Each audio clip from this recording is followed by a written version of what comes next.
Laymen's evangelical fellowship స్థాపకులు దానియేల్ గారు 56వ సంవత్సరం ఆగస్టు 28వ తేదీన చేసిన ప్రసంగము వాక్య పఠన భాగము 2వ దినవృత్తాంతముల గ్రంథము 10వ అధ్యాయము. రెహబాము సొలొమోను కుమారుడు. సొలొమోను తన జీవితం యొక్క చివరి దశలో విశ్వాసంలో తగ్గిపోయాడు.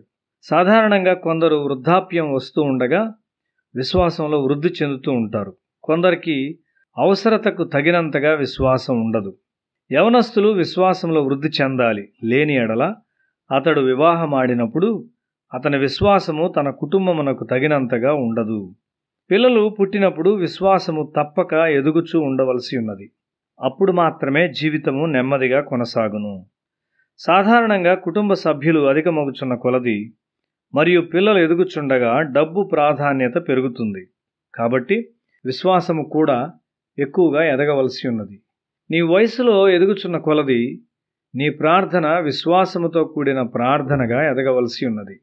నీ విశ్వాసం ఎల్లప్పుడూ బలమైనదిగా ఉండునట్లు అట్టి ప్రార్థనను దేవుడు నీకు ఇచ్చును. గృహము అనగా ఆహారము మరియు వస్త్రములు బాగా ఏర్పాటు చేయనది అని ఆలోచించరాదు. దేవుడు మన విశ్వాసం వైపు చూచును. విశ్వాసము కుటుంబము కొరకైన నిజమైన అవసరత. రాజైన సొలొమోను విశ్వాసములో ఎదగవలసినంతగా ఎదగలేదు.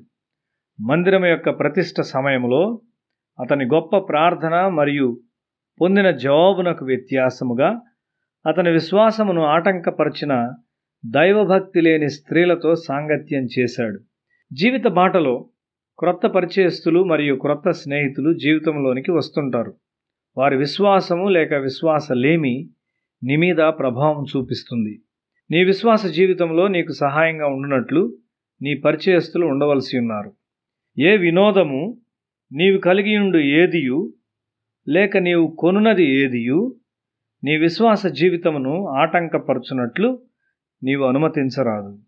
క్రీస్తులోని తన జీవితము ఆటంకపరచబడకుండా లేక అడ్డగింపబడకుండా కాచుకొనువాడు జ్ఞానవంతుడైన మనిషి. సుందర్ సింగ్ దాన్ని చేయడాన్ని నేను చూచాను. అబ్రహాము దాన్ని చేశాడు. సొదొమ డబ్బు తనకు అర్పించినప్పుడు దాన్ని వ్యతిరేకించుటకు అతడు జాగ్రత్తగా ఉన్నాడు. ఒకనాడు ఒక వ్యక్తి 5,000 రూపాయలతో నా ఎద్దుకు వచ్చాడు. ఆ దినాల్లో అది ఒక చాలా పెద్ద మొత్తం. ఇదిగో డబ్బు, మనము కలిసి దేవుని సేవించదము అని అతడు చెప్పాడు. ఆ సమయంలో మేము గొప్ప ఆర్థిక అవసరతలో ఉన్నాం.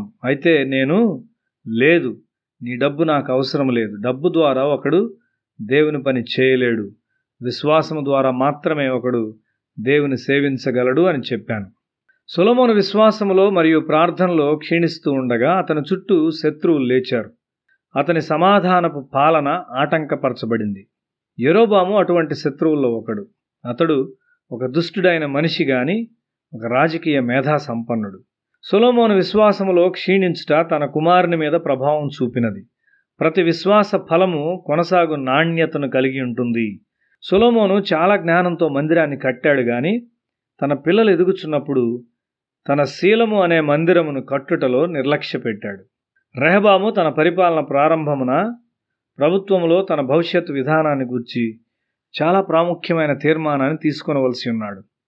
అతడు తన యవన సహచరులను సంప్రదించాడు. వారు చాలా తప్పైన సలహాను అతనికిచ్చారు. అది వెనువెంటనే తన రాజ్యాన్ని విభజించినది.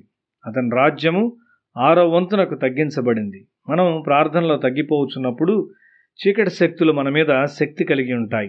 మనం ప్రార్థనలో ఎదుగుచున్నప్పుడు విశ్వాసము ప్రతి శత్రువును ఓడించును.